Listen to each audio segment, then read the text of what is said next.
Namaskaram Akshita, namaskaram to all the viewers.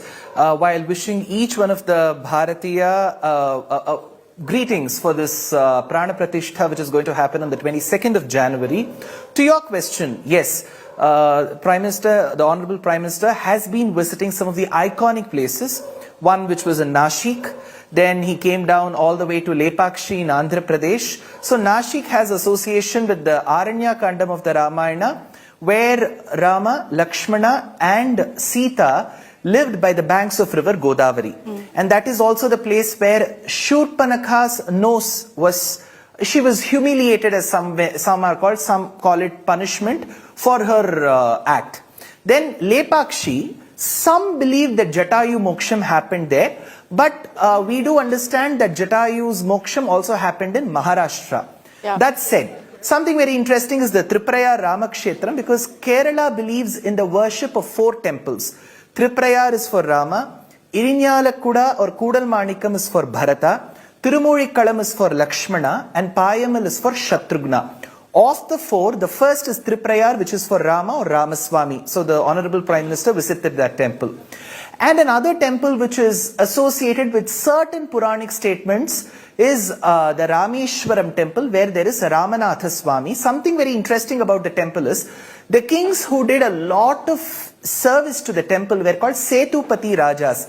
They were called Setupati because they were the rulers who protected the Setu that connected Bharatadesham and Lanka. So they were called Setupati Rajas, and it holds the record of having the longest corridor. It has association with the former President Abdul Kalam, Rameshwaram as a place. Correct. So that is also important. But what catches my eye and attention are 2 places, Akshita.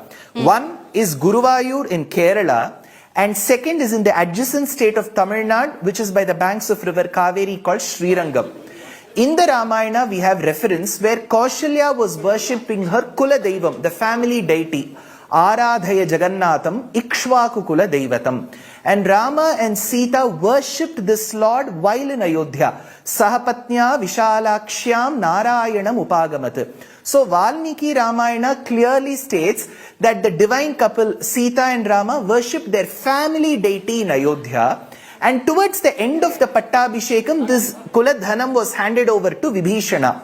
On his sojourn to Lanka, he placed this Divyamangala Vigraham by the banks of river Kaveri. And that is Srirangam, and the Lord is Ranganatha Swami. So in a way, we all venerate, propitiate and worship Rama. And for Rama, the Kula Deivam, the family deity, is Srirangam. Similarly, in Krishna Avataram, Krishna's family deity, which was earlier in Uttar Pradesh, then in Dwaraka, was carried by Guru and Vayu with the advice of Uddhava by the western sea, and that is Guru Vayur, where Lord Krishna is. So for Krishna, the Kula Deivam, the family deity, is in Guruvayur, Kerala. For Rama, the Kuladhanam is in the adjacent state, which is in Tamil Nadu, which is Ranganatha.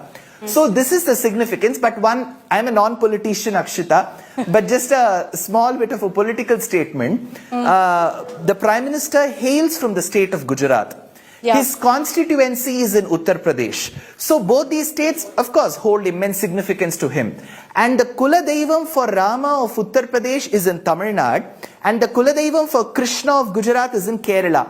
And these are the 2 states which has not yielded rich dividends for the Prime Minister.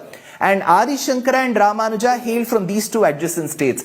Maybe he is also praying alongside for the goodwill of the country that they also give at least quarter or half dividends from these 2 states as well. Well put. Beautiful insights that you've given us, Dushyant. I knew the moment that we had to do this broadcast that we had to have you on to kind of explain the significance of each of these temples. The larger message also, Dushyant, what do you think about that? That the Prime Minister, before the Pran Pratishtha on January 22nd, is making it a point to visit these temples. And, you know, essentially, I think the message that's going across to the entire country is Lord Ram unites all. That there are Lord Rama temples in the south, in every single state, worshipped in different forms, worshipped with different stories, with different anecdotes of the epic attached. So it kind of unites us all, brings everyone with a point to connect to what's happening to Ayodhya. True, very true, Akshita. Ramayana just not unites the country by the states north to south. It also spans a huge expanse east to west.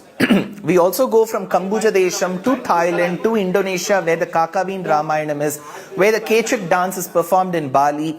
We go all the way to Persia, where the Persian Ramayanam is. So we have plenty of literature and iconography and architecture that supports the presence and the influence of Ramayana east to west, north to south. But when we look about Rama's journey, sojourn, his exile period, right from Uttar Pradesh, he went all the way to Madhya Pradesh, Chhattisgarh, Maharashtra, Karnataka, and some parts of Telangana and Andhra is what some presume, and to Tamil Nadu, built the Setu, went all the way to Sri Lanka. So this journey is very momentous, and he doesn't belong to one state. So this message that Rama's path, Ramayanam itself means the path taken by Rama. So I'm sure the Honorable Prime Minister would have had an advisory council that would have told him that what unites India is Rama's journey. So that is why he comes all the way to Kerala to visit Guruvayur and Tripurayar, to Rameshwaram, to Srirangam in Tamil Nadu, Lepakshi in Andhra Pradesh. I'm sure he may also be visiting Bengaluru, which signifies Kishkindha Kandam, because Kishkinda is all the way around Hampi. And then he went to Nashik. So I think as a Prime Minister, of course, he has to be concerned about the governance, about law and order and all of that. It is also important that a leader ensures that there's immense respect given to the civilization and the culture which the country holds very dear to its heart. And I'm sure he is doing a very good job of it. All right, Dushyant, thank you very much for joining us here in India Today with your, expertise on this issue and explaining, breaking it down quite simply for us on why these temples have been chosen by the Prime Minister. Just a quick word.